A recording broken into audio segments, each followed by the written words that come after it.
Selamat malam semuanya. Ya, ini Talk edisi 29 September 2024. Seperti biasa, malam ini kita akan memberikan update market IHSG dan juga membahas ide-ide yang masuk di kolom komentar. Talk edisi terakhir, edisi hari Kamis kemarin. Ada beberapa yang masuk, tidak terlalu banyak, ada sekitar mungkin 4 saham atau 5 saham. Ya, itulah yang akan kita bahas. Apa yang ada di kolom komentar, ya itulah yang dibahas di Talk. Baik, kita mulai. Sebelum saya mulai, silakan bagi Anda yang belum subscribe, silakan subscribe, dan yang sudah merasakan manfaat dari Talk, dukung kami dengan klik like. Kita mulai dari IHSG.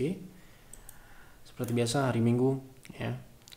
Untuk IHSG sudah kami sampaikan sesuai dengan Stockholm edisi hari ini, yang mungkin sudah Anda baca di website tadi sore, ya, bahwa untuk minggu ini kami masih melihat potensial lanjutan dari wave 4 seperti yang kami sampaikan beberapa Stockholm edisi sebelum-sebelumnya, ya. Jadi masih berpotensi untuk melanjutkan penurunan ke support selanjutnya. Saat ini sudah mencapai target 7.700 support terdekat. Artinya support berikutnya adalah 7.550. Kemungkinan berpotensi akan tercapai di beberapa minggu ini, ya.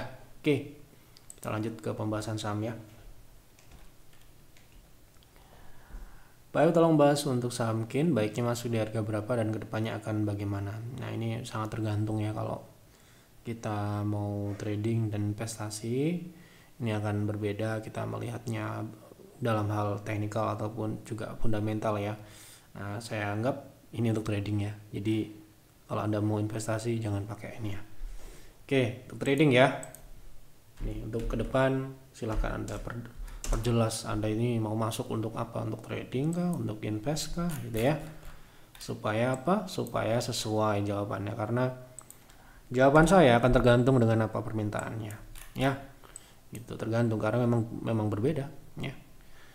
Kalau untuk saat ini untuk trading, ya, untuk trading Anda bisa lihat sendiri volume transaksinya menurun drastis dan ini dalam fase yang sepi. Jadi kalau untuk trading buat kami ini bukan pilihan untuk saat ini, ya. Jadi perlu menunggu pergerakan yang lebih baik lagi dengan volume yang lebih meningkat, ya. Kemungkinan itu akan terjadi jika KIN bisa melewati 725 resist konsolidasi jangka pendek. Cukup, ya. Malam Pak, ya, mau analisa saham BCAP untuk swing trade. Oke, nah ini jelas, ya, untuk swing, ya. Nah, gini, harus begitu, ya. Kalau bertanya harus jelas. Kalau nggak jelas, kamu nggak jelas, saya juga jawabnya nggak jelas, ya, itu, ya. Nah, BCAP saat ini berada di support, ya, support yang bisa dikatakan ini support yang terakhir dibentuk di 74 dan dia rebound. Nah, saat ini saya rasa ini masih lemah, ya, masih lemah dalam artian belum ada sinyal untuk buy, mungkin ada di sistem untuk swing. Perlu konfirmasi di atas 79 ke atas, ya, di 80 atau 81. Jika dia berhasil tutup di atas sana, Anda bisa ikut itu. Namun jika harganya flat di bawah 78, saran kami adalah menunggu di support selanjutnya 63 sampai dengan 59. Ini adalah support gap terbuka. Namun seperti yang Anda tahu atau mungkin Anda belum tahu, bahwa kami menghindari saham di bawah 70. Oke. Lanjut, ya. Pak, ya, bagaimana saham Inet? Saya terlanjur masuk di harga 77. Apakah akan lanjut turun atau mungkin ada potensi uptrend jika di angka berapa kira-kira tepatnya? Demikian, terima kasih Pak Yef. Oke. Sudah punya di 77. Apakah lanjut turun atau mungkin ada potensi uptrend? Target naiknya gitu kali, ya. Oke. Kita lihat, ya. Kalau saat ini masih uptrend, ya. Kenapa demikian? Ya, Anda bisa lihat dari indikator moving average, ya, memang koreksinya ini masih berjalan, ya. Jadi dalam tren naik, dalam sebuah tren, ya, ada yang namanya koreksi, ya. Tren naik, koreksinya turun, tren turun, koreksinya naik, ya. Koreksi tren turun itu namanya pullback, berarti dia naik, pullback, ya. Kalau koreksi dalam tren naik itu namanya throwback, ya. Yang sekarang terjadi, ya, bukan downtrend, ya. Kenapa? Anda bisa lihat, ya, Anda bisa lihat cara mudahnya untuk mengetahui trennya itu seperti apa sih, gitu, ya.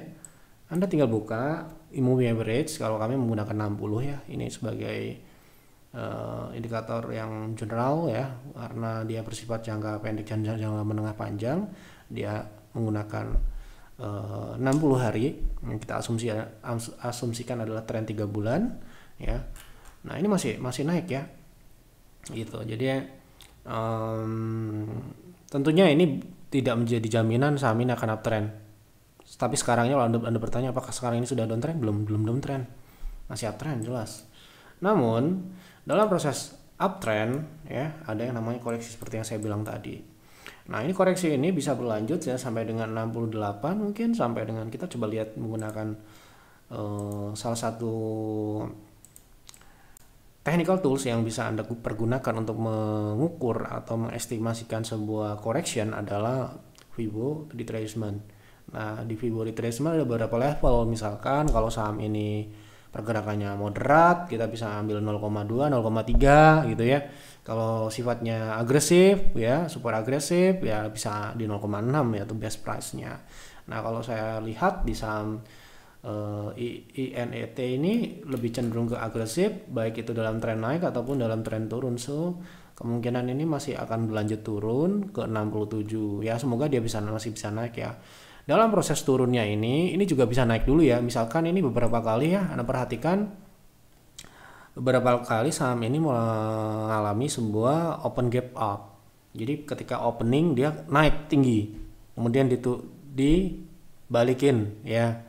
Itu adalah strategi ya, sepengalaman saya di bursa, bukan di bursa ya, di sekuritas dulu waktu kami masih menghandle dana, menghandle barang juga. Strategi tersebut biasanya dipergunakan untuk memang distribusi ya, distribusi strateginya seperti itu. Biasanya itu dilakukan untuk seolah-olah mengelabui sistem automatic buy. Jadi kalau misalkan ada orang order buy on breakout, itu akan tereksekusi dan barang kita terjual.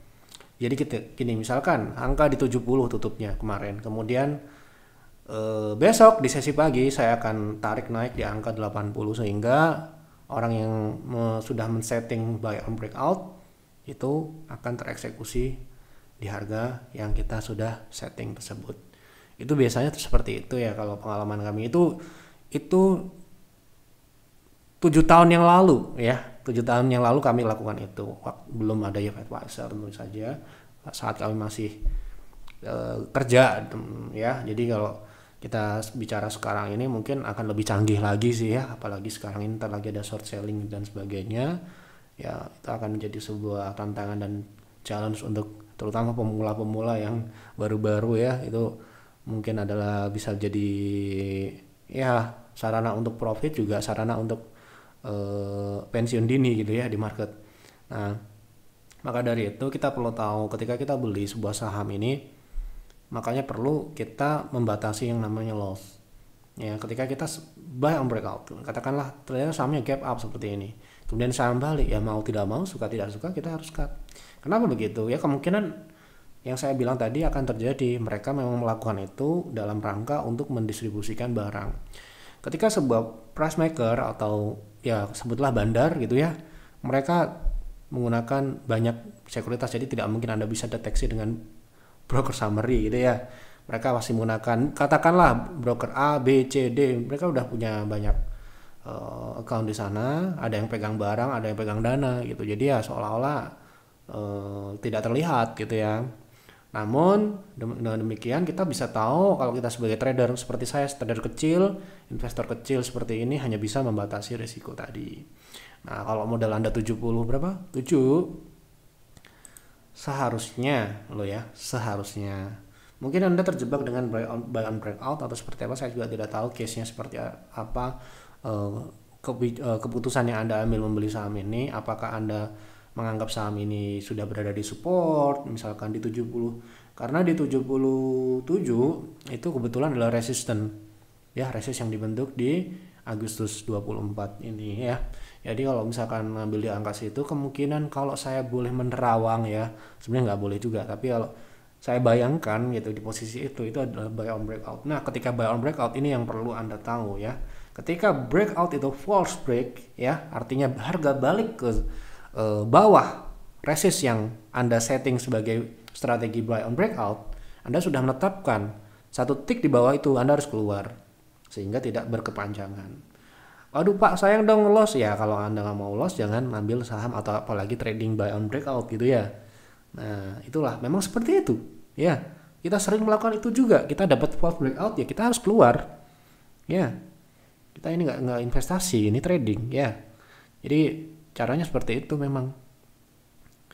Nah jadi kalau makanya kalau Anda cek loss di private trading room itu kecil-kecil, karena mereka kalau ternyata kita dapat sinyal false ya kita akan buang kiri, tidak sayang-sayang barang itu ya udah salah ya dijual gitu ya. Jangan sampai 5% kalau bisa, 1% 2% nggak apa-apa, merah semua nggak apa, yang penting kita nggak, jangan sampai boncos ya gitu. Aduh kalau keseringan loss ya loss juga, iya ya, tapi kan kalau sistem kita sudah pernah teruji, sudah berapa 6 tahun ya, sudah bertahun-tahun kita jalan ya udah jalan aja gitu ya. Gitu, kita sudah mengalami market crash, kita sudah mengalami market rally, ya itu. Jadi ini edukasi ya, karena ini yang tanya sedikit juga ya, jadi saya sedikit memberikan sesuai dengan case yang ditanyakan. Jadi kalau di kami itu edukasi itu tidak teori ya, praktik. Kami selalu berusaha memberikan ilmu praktek ya, bukan hasil dari teori-teori, karena kami pun juga dibesarkan dari praktek ya, bersentuhan langsung dengan market, tidak dengan teori-teori ya. Teori kita punya, tetapi ya kita harus buktikan itu bisa diaplikasikan atau tidak di dalam sebuah aktivitas trading ataupun investasi ya, seperti itu. Jadi kalau Anda melihat saham itu lompat naik di opening, itu hati-hati ya. Kalau Anda tidak disiplin, bukan berarti tidak profit ya. Kalau Anda nggak disiplin, kemudian saham balik, Anda diam saja, Anda malah ya membiarkan gitu ya, kemungkinan ya hasilnya nggak akan baik lah ya. Semoga bisa dipahami ya, ini ya maksud kami seperti itu. Ini seperti ini. Nah ini kebalikan ya, kalau misalkan saham itu lagi uptrend bagus ya, uptrend bagus, tiba-tiba gap down gitu ya, tanpa ada angin, tanpa ada apapun ya, dan itu sudah beberapa kali terjadi, itu adalah sebuah perilaku untuk akumulasi ya, reakumulasi. Jadi mereka memang sedang membutuhkan barang.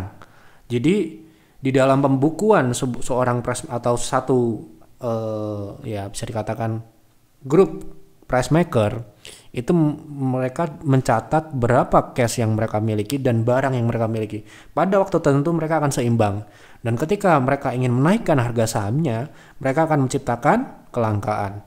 Agar apa? Agar low cost. Bahkan small cap pun akan seperti itu ya. Kalau misalkan saham itu tiba-tiba diem gitu ya, sepi gitu ya, kemungkinan itu adalah proses untuk akumulasi ya gitu. Jadi pada waktu tertentu mungkin mereka akan buat berita, mereka akan buat hal-hal yang ya lumrah terjadi itu ya, sehingga publik akan mengapresiasi ataupun ikut serta dalam memarkup harga sahamnya nantinya. Mereka pasti sudah sudah memiliki barang yang lebih besar daripada cash. Ketika harga sahamnya sudah naik pada poin tertentu, itu akan dibalik ya, cash ya sama kayak orang bisnis ya, dia pegang cash kapan, pegang barang kapan gitu ya, seperti itu. Dan itu memang sudah ya sudah bukan rahasia lah seperti itu. Dan ya yang masih banyak belum dipahami di luar sana adalah mereka itu dikiranya cuma punya sekuritas satu gitu, misalkan CC gitu, satu CC gitu ya, CC itu ikutin aja, belum tentu mereka pakai CC keluarnya pakai NI gitu ya. Bisa melakukan transfer saham ya gitu. Jadi saya transfer, saya beli pakai sekuritas katakanlah Mansek gitu ya, saya keluar pakai Bahana gitu ya misalkan. Bisa seperti itu. Cuma berapa sih, cuma transfer doang, murah kok ya gitu, asalkan memang di sana ada balance-nya juga gitu ya. Jadi nggak kosongan gitu. Itulah kira-kira ini perilakunya seperti itu ya, saya baca ini ya. Dan ini juga terjadinya shadow ini juga memberikan sinyal ya. Ini adalah petunjuk bahwa sebuah harga ini akan ditargetkan ke arah sini, ke 60 ini yang dibentuk sementara ini yang terdekat 67. So ketika saya memiliki barang 77 sekarang harganya di 70 ya 70 lah ya, itu sudah berapa persen? Ya tidak mungkin. Anda boleh cek di private trading room, pernah nggak private trading room loss sampai dengan misalkan katakanlah 9% gitu ya, gitu nggak mungkin ya seharusnya, gitu nggak ada.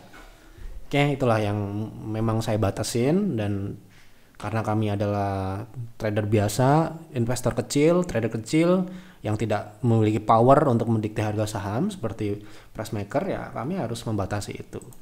Caranya seperti itu. Untuk pemula, untuk yang baru trading, mungkin concern pertama adalah bertahan dulu, baru setelah Anda mengerti dan memahami, memanage risiko, barulah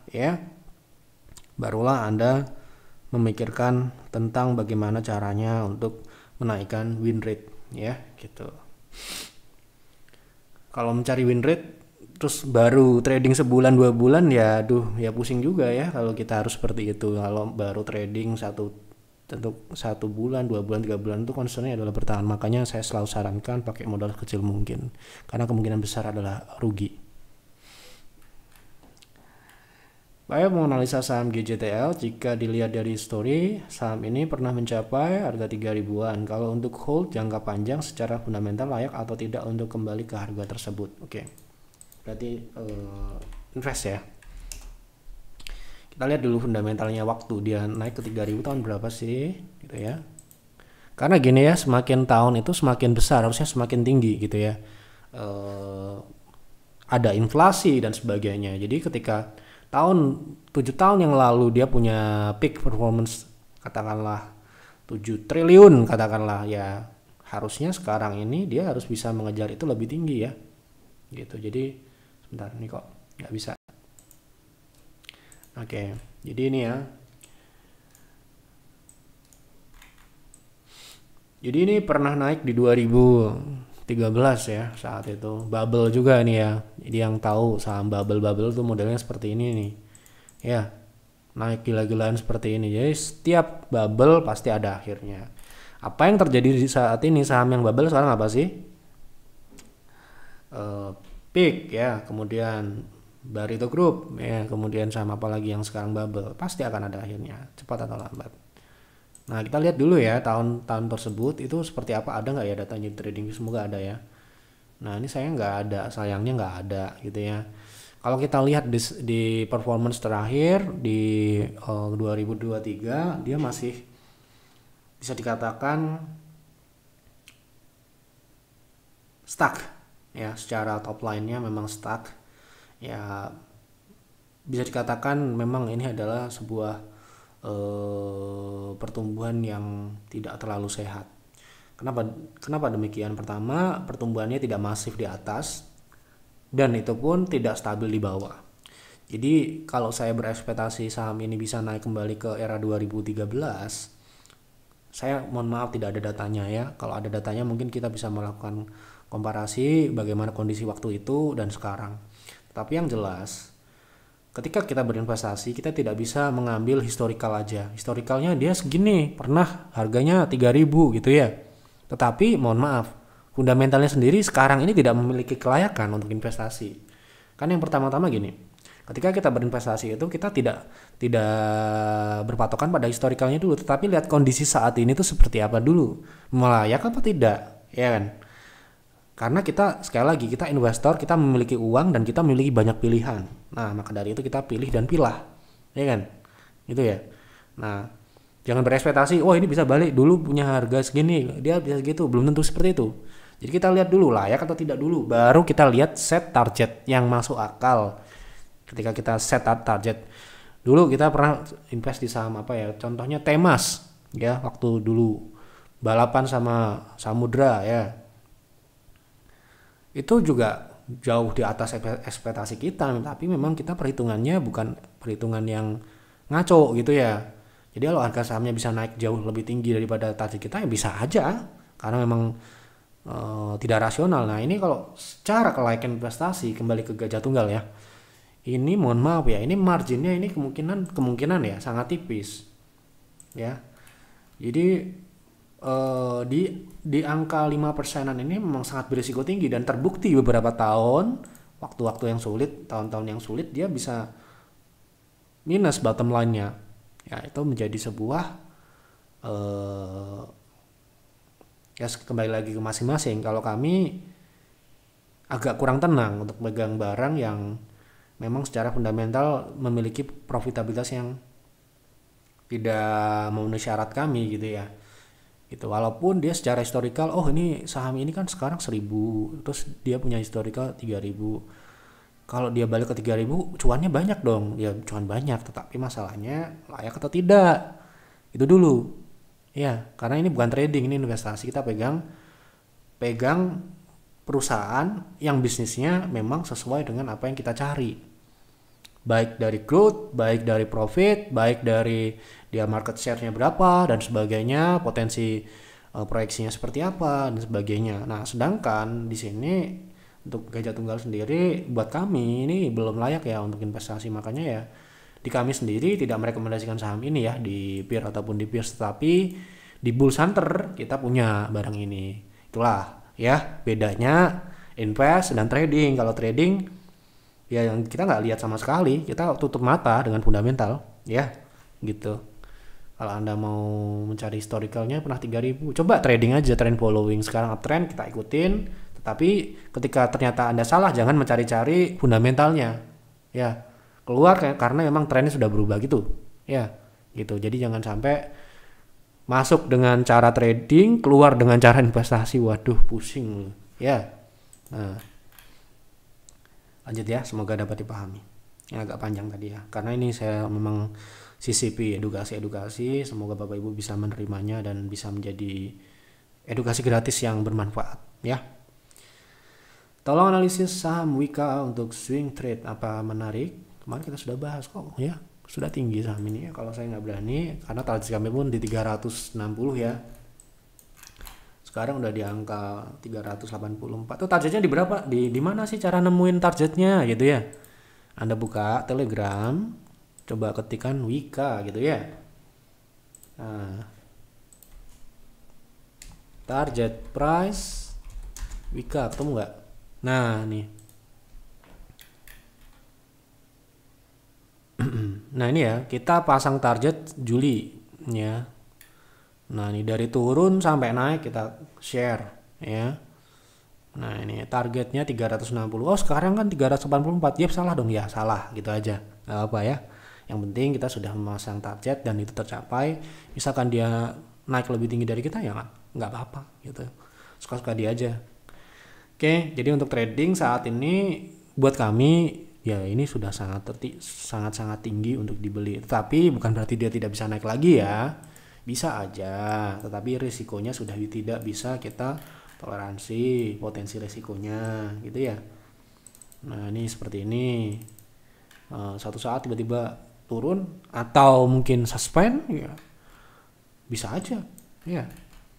Oke gitu ya, untuk trading mungkin teknikalnya mungkin bisa turun ke 320, itu mungkin bisa kita trading, itu pun sangat harus ekstra hati-hati dan ekstra disiplin dalam hal proteksi ya. Gitu ya.